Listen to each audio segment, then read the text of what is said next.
A pleasant good morning to you all. Hello to Heldy, hello to Bailey, hello to Janelle, hello to everybody else hanging out with us in the YouTube chat. Hope everybody had a great weekend. We start the week off in style. We've got the positional rankings for today's show. We are taking a look at the tight end group, a list that I absolutely do not like.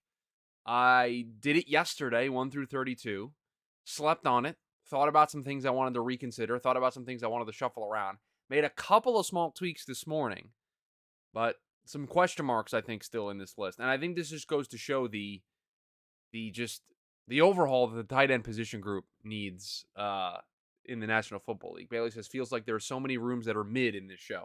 Yeah, and I think more so than ever we are going to be arguing on the margins. And I think that's an important place for us to start here in the pre-show, is that I think there are going to be a lot of, this team could be higher, this team could be lower, but I think you have to look at it from a range perspective. Is that team amongst other teams in a range that we feel good about? I think that's the conversation that we have to have here. And obviously towards the top of the list, we'll get into this when the show actually starts and I record for the podcast audience. To be in the top 7, I would say you got to be you have to be a real true tight end difference maker, or you have to have two options, right? I think that's really what gets you into that stratosphere. And there are some teams that have two options that maybe you have some question marks that fall outside the top 7, but in order to be in the top 7, you had to check at least one of those two boxes. Taylor says the gap in tight end talent in the league is staggering, to be honest. Agree 100%, Taylor. Hello. A pleasant good morning to you as well. I need to pull up the stream here on another screen just so I can keep tabs on it when we get out of here so that I make sure that we're on the right screen when we leave. So let me just mute this. Let me go to theater mode. Okay, so we're good there. I've got it up. We'll just go to this screen. Hello, everybody. Good morning. Hope everybody's having a great start to their week. I've got the big screen that we tested out on Friday, where I'm in the little box in the corner, and then the list is up on the screen. So we can go to that if we want to at some point. If that's something that you guys want to have at the beginning of the show, we can certainly do that here for this conversation. I do want to just fix one thing really quickly, if that's all right with you guys. I want to make sure all of these are on their own pages. I think it will make my job easier. It might be a hot take, but this might be the worst overall position in the league talent-wise. Let's go through the whole process, Taylor, but let's file the tight ends away for sure. I would love to file the tight ends away. Bailey making the suggestion of, I feel like we go to that after you announce the order so we can see it when debating changes. Okay, all right. So I'll do my spiel here at the beginning, and then we'll go through each team where I have them, and then we can debate. Heldy says, can't wait to fight about 3 specific players. I think that's going to be the fun part of this list, is I think we look at this and the real true nature of it is, beauty is totally in the eye of the beholder with this list. And I think other people, I will say this is the first time when I finished a list and I finished putting my 32 together, I went to look, and everybody knows that Mike Clay's the inspiration for this because he does this every year and he put out his, and I thought, this would be fun for me to do on the show. It was the first time after I completed the list, I went and looked at his to see if I was totally far off where he was, just to kind of get a gauge of where this position played out. And to nobody's surprise, I won't think, the top of the list was pretty similar. Maybe there was one team that I had in the top 6 that he didn't. And then the bottom 6 or 7 were pretty much the same. It was that middle that was all over the place. So, all right, we will get into it here. I've already flagged 2 teams that I think are going to cause the most debate. We'll see. I'm actually going to put those 2 teams in bold to see if we're close. But I've got both of those teams in bold. But we'll get the show on the road. Heldy says I can comfortably put the Bucks and Dolphins last. I will not give away my list, but I don't necessarily disagree. So, all right, I've got the 2 teams in bold that I think are going to cause the most conversation in terms of movement. But we will get this show and this week of TDN Daily on the road.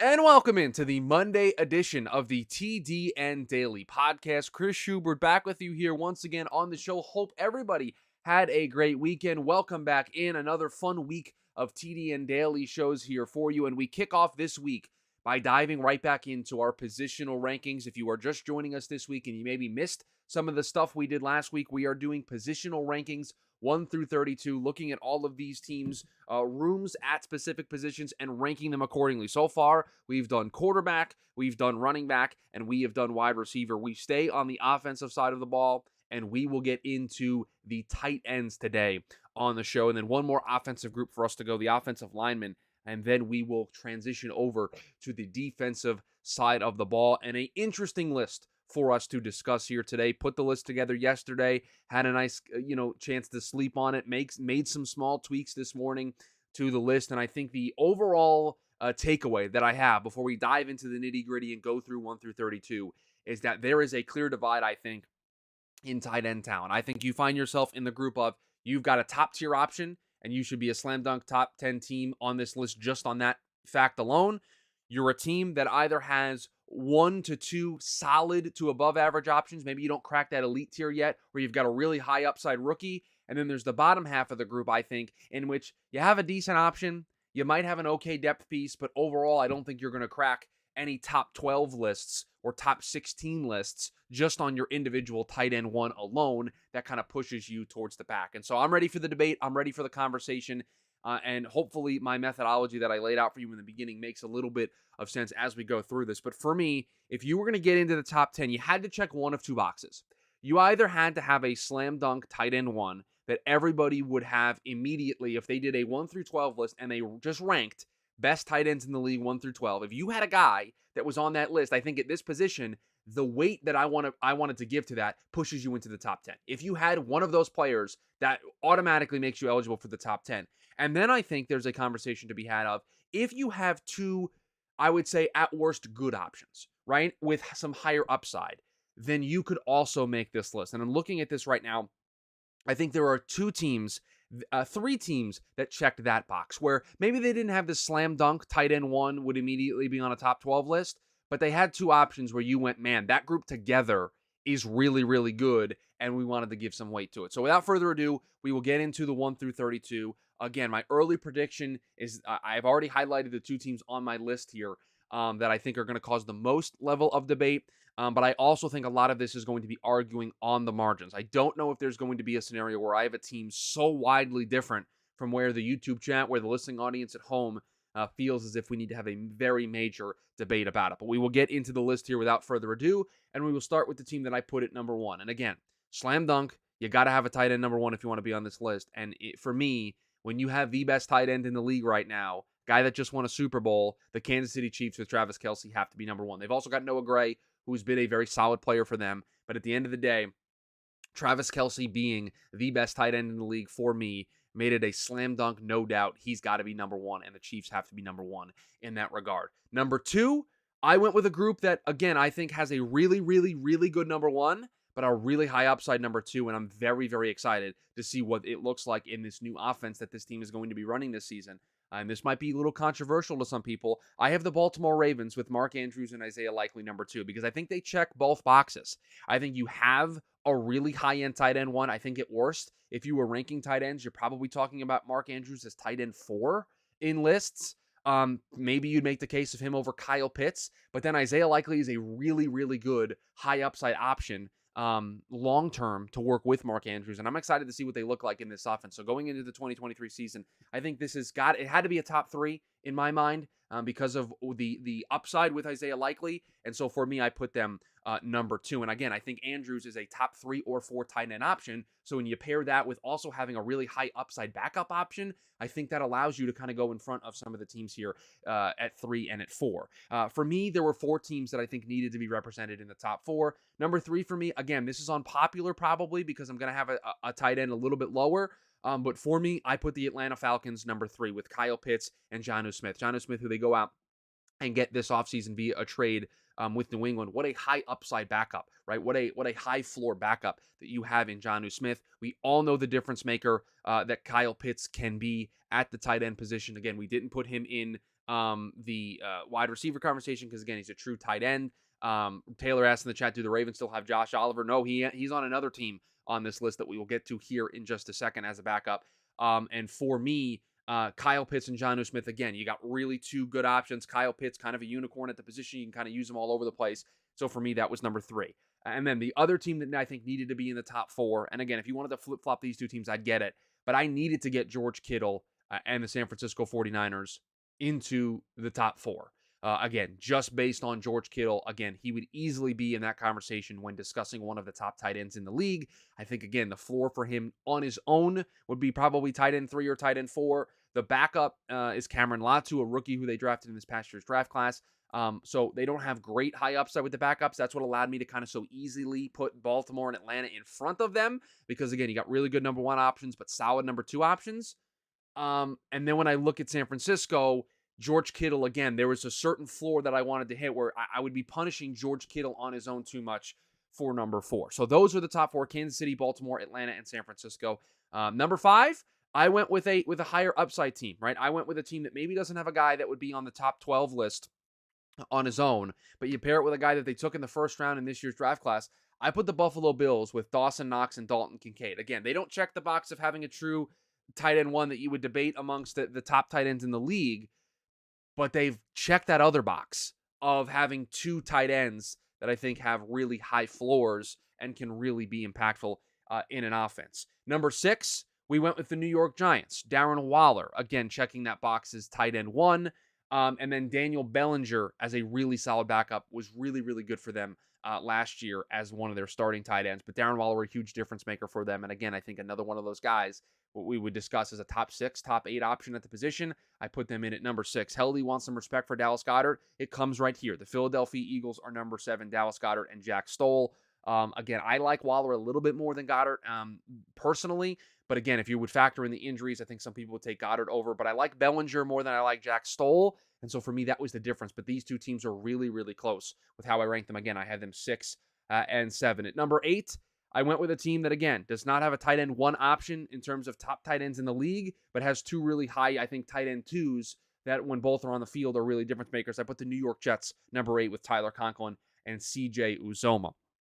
Rounding out the top 10, I have Minnesota at number 9, TJ Hawkinson, and as mentioned earlier, Josh Oliver clocks in here at number 9. Again, TJ Hawkinson, too good of a player at the tight end position, I think, to not be inside the top 10 at this group.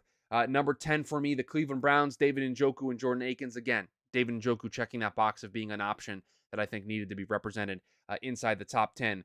The Pittsburgh Steelers at number 11. This is betting on the upside of Darnell Washington, but Pat Freiermuth and Darnell Washington give the Pittsburgh Steelers something that I think not a lot of other teams behind them have, and that's 2 really solid options, and so I put them number 11. The Jacksonville Jaguars at number 12 with Evan Ingram and rookie Brenton Strange. Again, Evan Ingram doing a lot of the heavy lifting there was really solid last year for them. And has had a pretty solid career, but really had the breakout with Jacksonville last year, ultimately leading to a big contract that he signed there in Jacksonville. I have the New England Patriots 13, Hunter Henry and Mike Gesicki.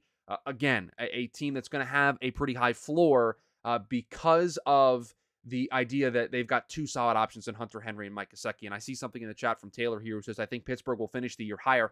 I agree, Taylor. I agree. But again, going into 2023, I kind of have to grade Darnell Washington on a little bit of a curve, just like I did with Dalton Kincaid. And I have Buffalo 5. If Dawson Knox and Dalton Kincaid are both really, really good, then Buffalo is going to move higher up on this list than 5. And then you look at Pittsburgh. If Darnell Washington emerges as a true option for them as well in this offense, they're easily going to be top 10 by the end of the season because, again, they've got 2 options that I think would easily allow them to go above, let's say, New York. I think they could go in front of Cleveland, Minnesota. I think they could easily go as high as 8 immediately if Darnell Washington ends up being what we think he can be.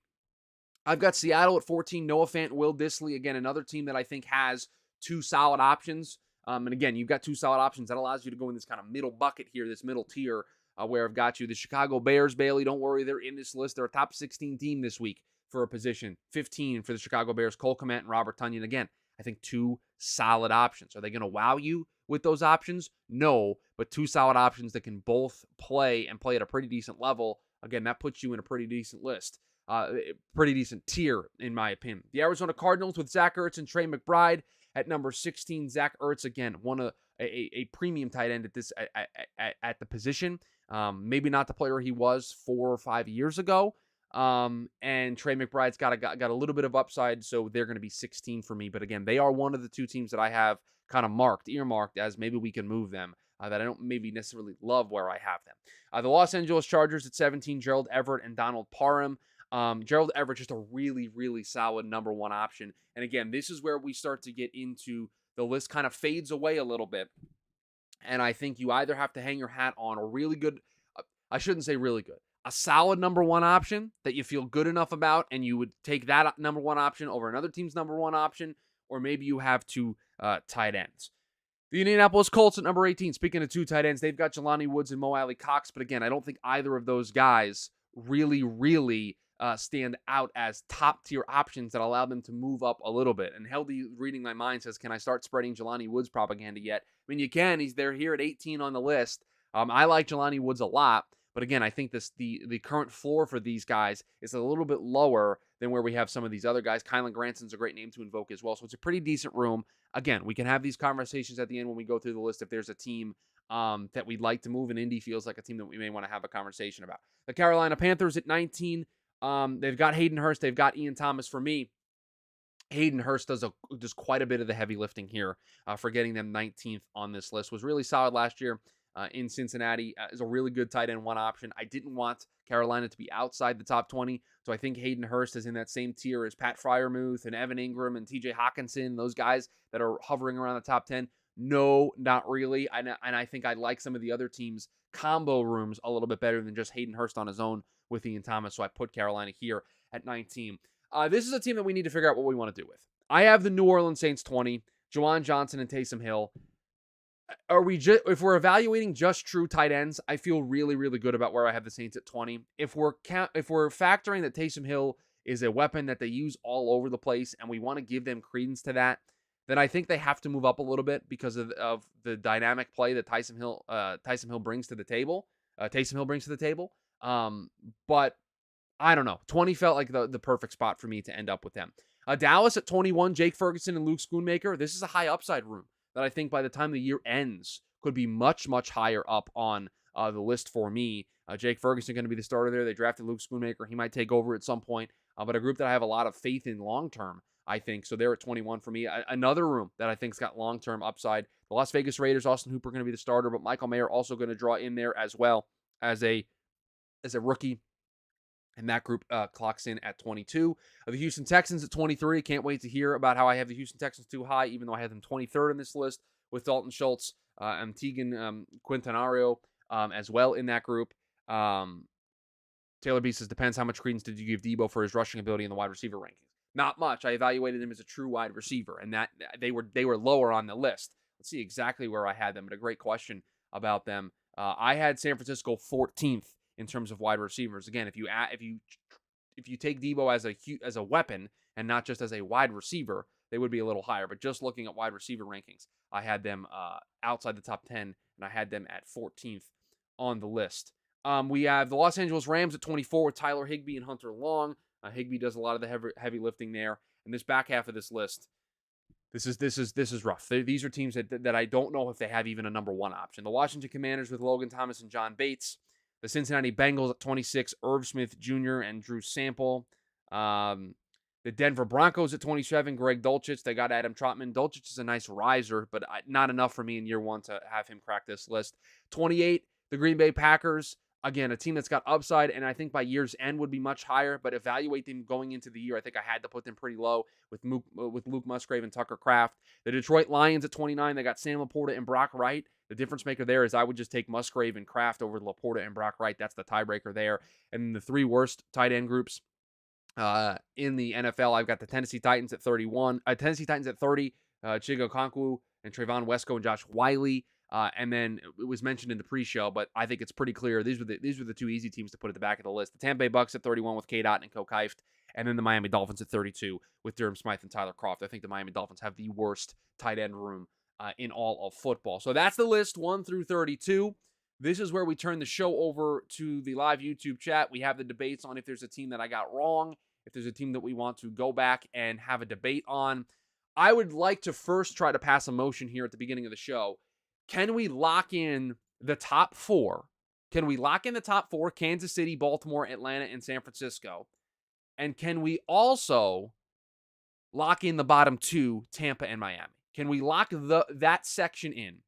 Can we lock in those 6 teams at the spots they're at, and then we can go in and have debate. Dakota Smith says, "What rank were the Steelers? Ain't no way they aren't top 5." Well, I hate to break it to you, Dakota. We have them 11th right now, but we could also have a conversation about them. It feels they were one of the teams. The 2 teams that I had a conversation about were Pittsburgh and Arizona. Those were the 2 teams, but I do not have the Steelers in the top 5. No. So we've locked in the top 4: Kansas City, Baltimore, Atlanta, and San Francisco. And we've locked in the bottom 2 at Tampa Bay and Miami. Greetings to you, Sam Thies, for joining us. You joined at the perfect time as I'm slandering the Pittsburgh Steelers, and I have them number 11. So the Steelers could move up a little bit. Okay, we could file that one away. Dakota, I'm absolutely considering depth. When doing this. I have them at 11th right now. Again, we went through the list first, and now we can have those debates. One of the early things that people wanted to discuss was moving the Jets down a little bit. Moving them down a little bit. And Tyler Conklin and CJ Uzomah, again, I think they're really, really good tight end 2 options. And Dakota, I want to make something very clear. My reasoning for putting Pittsburgh at number 11 is because I think this is splitting the difference between factoring in Darnell Washington at what we think he can be and then counting on him to do absolutely nothing in 2023. I think this is currently splitting the difference on those 2 things. So I'd be willing to move him and move the Pittsburgh Steelers because of Darnell Washington, maybe a spot or 2, but I can't get there with top 5 right now. I think one of the easy things we can do is we can move the Jets down a couple of spots. That appears to be something that people didn't really like in real time. Again, I think they've got 2 solid tight end 2 options in Tyler Conklin and CJ Uzomah, and I think the depth of that room kind of carries a little bit. But if we want to move them behind Minnesota, behind Cleveland, behind Pittsburgh, I think I'd keep them in front of Jacksonville. The Jets are 8, Heldy. The Jets are 8. Tuttle says, promising rookies are still improving, so some teams will certainly jump higher by midseason. Agree 100%. And the reason why, and very important, Bailey wants to go to the other screen, and we will here in just a second. The reason why I have Buffalo higher than Pittsburgh, because the reasoning behind Pittsburgh, you could use the same thing about Buffalo. I think Dalton Kincaid is going to be used differently, and that factors into these rankings a little bit. And also, there's a little bit of a bigger sample size of Dawson Knox and what he can be and what he has been, rather than Freiermuth. And so I think that's kind of the way that I look at it. So we will go to this screen here. Give me 2 seconds here. I just need to do one thing in order to get this in a position where we can look at it. So, okay, we've now got the list open. We've now gone to what we call the whiteboard screen. I'm down in a little box in the bottom left corner, and then we've got the Google Doc open, ready to go. So this is a little low budget production here, but this is how we have to do this for right now. So I think this is a topic of conversation. I'm highlighting the Buffalo Bills for those of you just listening in the podcast feed. We want to look at the New York Jets as well, and then maybe we can move Pittsburgh up a little bit, I think, are the first couple of things that we want to address. Do we want to do this? I'll do something for the chat here. I'll move Buffalo down to 8. We'll move the Giants and Eagles up a little bit, and then this is what this list could potentially look like. And then maybe we do one of these for you. We put Pittsburgh 8, and we put the Jets in Pittsburgh spot at 12, and we call it a day. I have 33 teams. Who do I have in there twice? I have the Jets in there twice. I have to get rid of the Jets. So we can make the list look like this. I think this is a better representation of what these 2 teams could be, having them so closely linked together. Solid number 1 options, high upside rookies as a backup. You combine those together, you make those top 10 rooms. This feels a little bit more in line with what we're trying to do. I think this gives the Eagles a little bit more love with Dallas Goedert. I think this is a more true representation of what I was trying to say with Freiermuth and Darnell Washington. I mean, Sam, Freiermuth over Knox, yes, but would we take Kincaid over Darnell? I think it's splitting hairs. I'm going to keep this where it's at. We're going to lock this in. We're going to lock in the top 8, folks. We're going to lock in the top 8. This is the top 8. I think if you're ranking what they do in their offense, Jacksonville and Evan Ingram could be a little higher. I mean, I'm trying to remove system from this. And I did this with San Francisco. This is just kind of based on talent. And so I think this is kind of a fair representation of Jacksonville. Again, TJ Hockenson, I think, needs to be in the top 10 just on his own. Again, I think the Jets have a floor here because they have 2 solid tight ends. Are they going to wow you? Are they going to be true tight end ones? No, I don't think so. And I think you have to ask yourself, is David Njoku on his own better than both of these guys? Because I don't know how much Jordan Akins really helps. I'm comfortable with this. I'm comfortable with putting Cleveland over the Jets and having the tiebreaker be that Njoku is better as a player than Conklin and Uzoma. So we're gonna lock this in. We're gonna lock in the top. We're gonna lock in the top 11. We're gonna lock in the top 11 here, which is the earliest I think we've ever locked in the top of a list ever. Makes me feel pretty good about what I've done here so far. We made a couple of tweaks. Njoku was solid last year. And so going into this season, I feel pretty good about where we've got this. So now we can move towards this part of the list here. And again, we've got 31 locked in. How about this? How about we jump to the bottom? Are we good with any of these teams at the bottom also being locked into their current spot? Is there any other movement that we want to do here at the bottom? Because I think you would just be kind of moving deck chairs around a little bit with this bottom list. Do we feel comfortable locking in anything else in the bottom and really kind of narrowing our focus of what teams we want to discuss and debate here in this middle tier? I think there's not a ton of movement we can do here with this list, but at the bottom. But I will at least ask the group if there's something in particular that we would like to maneuver or change before I lock in the bottom part of this list. Because I'd be willing to lock in. I'd be willing to lock into, like, I think here. We got 2 votes to lock down 26 and down. So that's what we're going to do. So we are going to lock in 26 through 32. So now we are debating 12 through 25. That's where we're at right now. There was a motion to move Arizona a little higher, to move them in front of Chicago and Seattle. I will say originally I did have Arizona in front of Seattle, and I made a change. I flipped them. I guess looking at it, do you like Zach Ertz more than you like Noah Fant? I think the answer is yes. Do you like Trey McBride more than you like Will Dissly? Not really sure. I think I like Zach Ertz and Trey McBride a little bit more than I like. What if we did this? Is this okay, everybody? Can we do this? Can we move Arizona to 15? Can we move them to 15? I think Chicago is a few spots too high here. Okay. I know there was some indie love. So here, Gerald Everett's probably a better tight end than Cole Kmet. So we'll probably do one of these. We'll probably move them down a little bit. And then we get the Bears into 17. And then Jelani Woods and Mo Alley Cox. I love me some. Trey McBride's still mostly a projection. Yeah, but you got Zach Ertz doing some heavy lifting there, I think, in order to get them in this list. That's why 15 feels good. And I think I would take Noah Fant and Will Dissly over. I like this. I think I like this new stretch. Do we like this new stretch? Jacksonville 12, New England 13, Seattle 14, Arizona 15, the Chargers 16, the Colts 17, the Bears 18. I kind of like this a little bit more. I think Arizona being a top 16 team because of Zach Ertz feels right. I think Gerald Everett is good enough. Heldy would like to move Dallas down. Heldy, can we lock in the group that we're talking about? Can we go 12 through 18 and then we can move Dallas down? If we're moving Dallas down, we'll get to that when we get to it. Let's lock in this group. We're doing this in chunks. Heldy is voting for a lock. Let's see here. Is there anything that I think I don't want to move Jacksonville any lower. I think New England's in a really good spot because they've got 2 solid tight ends. And so then there's a tier break, I think, when discussing this. And then you really kind of look at, so we're going to lock in 12 and 13 here. And then we'll move from here. Is there anything here in this chunk that really stands out to me? Trey McBride's a projection. Noah Fant and Will Dissly are at least solid options. I think Seattle in front of Arizona makes sense. Donald Parham doesn't really do a whole lot for me. Gerald Everett is a solid number 1. I think that generates them being in the top 16. Swap 16 and 18. We want to move the Bears back into the top 16. Like, the Chargers are weird. Like, I like Gerald Everett more than most. And I think that's kind of okay. Let's ask the question this way. If we were to remove the Los Angeles Chargers, so I will Command C and have them in the thing here. If we remove them from the list, where would we put them? Because I think Gerald Everett and Hayden Hurst are very similar, right?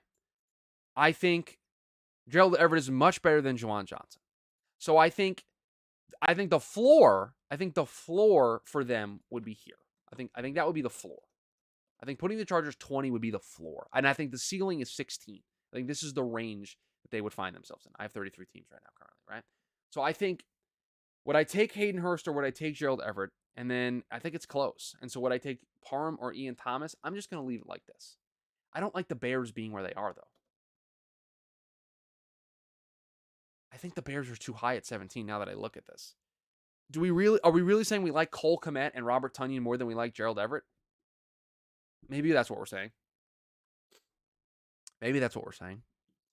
I certainly like Jelani Woods and Mo Alley Cox. This is comparing these two teams is perfect, right? Because these are two teams that are betting on depth, right? You're betting on both options being really good. And so I think this is solid. I'm locking this in. 14 through 16 is locked in. We now have the top half of the league locked in. So now we're asking ourselves, what do we want to do with this chunk? What do we want to do with this chunk? The Saints might need to move down because Taysom Hill. They might have to move down because he's not really a true tight end. The Bears, Cole Kmet's solid. Is Cole Kmet good enough to go above Hayden Hurst? No, I don't think so. We're making a change, folks. We're moving the Panthers up to 17. We're moving the Bears down to 18. And I'm going to lock this chunk in. 17 through 19 is going to be locked. So we don't have many teams left to debate. There was a motion to move Dallas down a little bit. Do we want to take Austin Hooper and Michael Mayer? Yeah, Dallas feels like a projection. Hooper's at least somewhat of a known commodity. So we'll move them there. We move the Raiders up. Take the Raiders out here of this list. I think we can lock the Commanders in at 25. I really don't think there's a place to move them. We're gonna lock them in at 25. Do we want to move Dallas any lower? Do we maybe want to move the Rams up with Higbee and Hunter Long? Dalton Schultz is solid. Shouldn't Dallas not be with the Packers in that pure projection part of this list? I mean, they probably should. This could move Dolchitz up a little bit if we did this too. If we put them like here, and at least because Jake Ferguson is we'll do this. We'll get rid of Dallas here. Everybody moves up a little bit. Washington goes up to 24. Denver's up to 26. Then we've got the Saints, Raiders, and Texans. I kind of like this. I like this. All right, we've now locked it in. We're going to now read it, and then we will give one final opportunity for debates. Kansas City 1, Baltimore 2, Atlanta 3, San Francisco 4, the Giants 5, the Eagles 6, the Bills 7, the Steelers 8, the Vikings 9, the Browns 10, the Jets 11, the Jaguars 12, Patriots 13, Seahawks 14, Cardinals 15, Colts 16, Panthers 17, Bears 18, Chargers 19, Saints 20, Raiders 21, Texans 22, Rams 23, Commanders 24, Bengals 25, Broncos 26, Cowboys 27, Packers 28, Lions 29, Titans 30, Bucks 31, Dolphins 32. Kind of want to move two teams. I want to move. I want to move New Orleans. I kind of want to move Dallas up a little bit. I mean, Jake Ferguson is Jake Ferguson. No, guys, I can't. I can't have Denver. No, they've got to go above. The Cowboys have to move, but once you move them past the Broncos, I think it's very easy to slip them past the Bengals and the Commanders. I'm going to put them here. I'm going to put them at 24. I'm going to have them clear of the Commanders and the Bengals. Because I believe in the upside of Ferguson and Schoonmaker going into the year enough to where I think they're a better group right now as currently constructed than Logan Thomas and John Bates. Maybe move the Titans up a spot. Yeah, but once I move them past Sam Laporta and Brock Wright, what's to stop them from moving past Luke Musgrave and Tucker Kraft? Because it's basically the same thing. And then all of a sudden, Tennessee's not 30, they're 28. So if we did this, that's what the list looks like. I don't hate it. I think down in this part of the list, having one solid tight end allows you to stay clear of this chunk.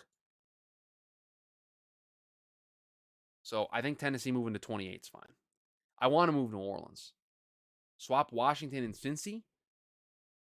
We really like Irv Smith Jr. and Drew Sample more than we like Logan Thomas. I mean, I think we like the idea of Irv Smith Jr. more than we like the actual player Irv Smith Jr. I think Logan Thomas has been more productive than I mean, flipping one spot. I think we're just gonna keep it. But I think the team that I really would like to. I think I need to move the Saints. The Saints are moving down, folks. The Saints are moving down the board. I can't have the Raiders behind the Saints. I just can't do it. I think the Saints being 21 is incredibly reasonable with Juwan Johnson. Okay. New list. Chiefs, Ravens, Falcons, 49ers, Giants, Eagles, Bills, Steelers, Vikings, Browns are your top 10.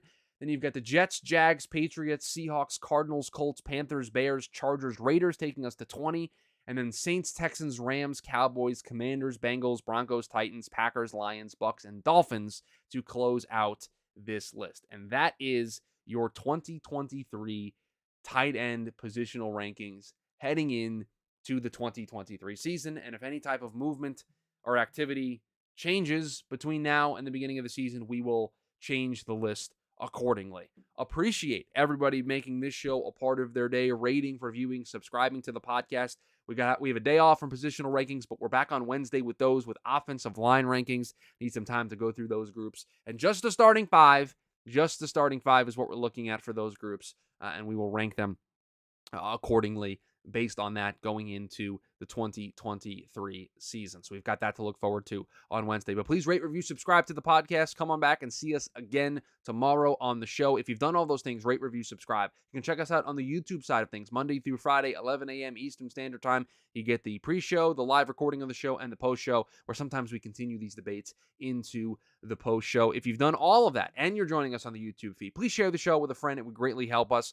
Tell everybody where you listen to the show. Tell everybody that you catch the show on YouTube. Help us continue to grow the TDN Daily community. And so we have a very, very exciting 2023 NFL and college season and a 2024 draft cycle here on this show. I appreciate everybody making this show a part of their day. Talk to everybody tomorrow. We're into the post show.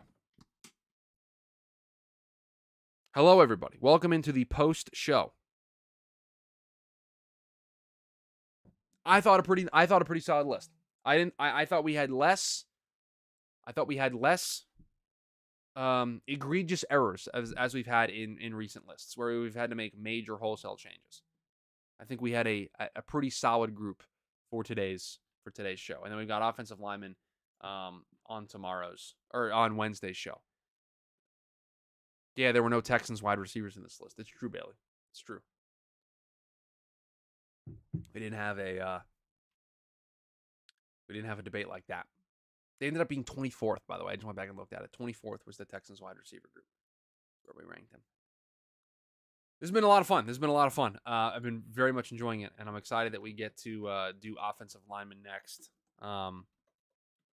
and go through those groups and determine which are the best in the league. We'll see. I checked with Mike Clay, as thought I was going crazy, and he had them 30th too. How many actual tight end ones are in the league right now? All right, we can have this as a fun pre-show conversation. I think Travis Kelce is a tight end one. I think Mark Andrews is a tight end one. I think Kyle Pitts is a tight end one. I think George Kittle is a tight end one. I think Darren Waller is a tight end one. I think Dallas Goedert is a tight end one. That's 6, right? I think TJ Hawkinson is a tight end one. That's 7. I think Pat Freiermuth is a tight end one. That's 8. I think that's where I'm comfortable stopping the list. I think I'd like to see more from Njoku. I think I'd like to see more from Dawson Knox. I think I'd like to see another year from Evan Ingram. Hunter Henry and Mike Gesicki aren't. I think at most I would say 8, Taylor. 8 is as generous as I'm willing to be.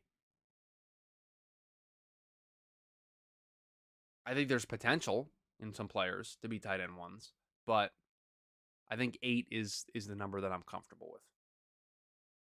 Because I think Kelce, Andrews, Pitts, Kittle, Waller, Goddard are no doubt. So that's 6. And so then I think you ask yourself, what other 2 players do you want to have in there amongst like this group? And like I like Evan Ingram a lot, and I enjoyed his 2023 season, and I'm very excited to see what he looks like next year. But I think I'd like another year of that level of production before I'm willing to kind of put him in that tier. And so for me, I think TJ Hawkinson is very underrated and is a tight end 1. And I think Freiermuth, it showed last year that he was a tight end 1. And I think people are sleeping on him because he was in the same draft as Kyle Pitts and he was the second tight end taken. So for me, that's he needs to be in that list. And so that's how you get to 8. I think on the outside looking in, you have Evan Ingram, you have David Njoku. You probably have Dawson Knox kind of on the peripheral. And that's really it right now. I think that's the group. So that's what I would do with him right now. I would say it was 8. I appreciate it, everybody being here today on a Monday. I hope everybody had a great weekend. Hope was nice to kind of charge the batteries this weekend. Didn't really do a whole lot. I've been moving the past couple of weekends into the new place that I'm in now. And so to have a weekend where I wasn't running around, wasn't doing something. It's also graduation season out here, so we've had family members graduating from high school and stuff, and so it's just been crazy going to grad parties and graduations and all sorts of different stuff. So it was nice to kind of recharge the batteries this weekend. So I was able to kind of work ahead, and I did the list. I think it was on Saturday. I ended up putting the list together, and I gave myself some time to kind of to sleep on it. Normally I'll do it like late Sunday afternoon for a Monday show. I'll do the list like the day before, and then I'll sleep on it and make some changes in the morning. This time I got a couple days to kind of really think about it, and I was thinking about it all weekend. So it was nice to have a quiet weekend here as we get closer and closer to the football season, being back and having actual games and players and things to talk about that impact the 2023 season. So it should be a lot of fun. Appreciate everybody being here. I know there's a lot of things that you could be doing with your time here at 11, 12, 11 a.m., noon, lunchtime on Monday through Friday. I know there's a lot of things that you could be doing, but for those of you that hang out here regularly and be a part of the show and have this conversation, it's greatly appreciated. So thank you very much for being here and being a part of the show. You guys know the drill. We'll back tomorrow. A good prospects and props coming out later today. That hits the YouTube feed a little bit later, and then we get into Jamie's rankings the rest of the week. We're recording our first episode of that later this week, so that should be a lot of fun. So keep an eye out for that as well. But thanks, everybody. Enjoy the rest of your Monday, and I'll see everybody tomorrow morning.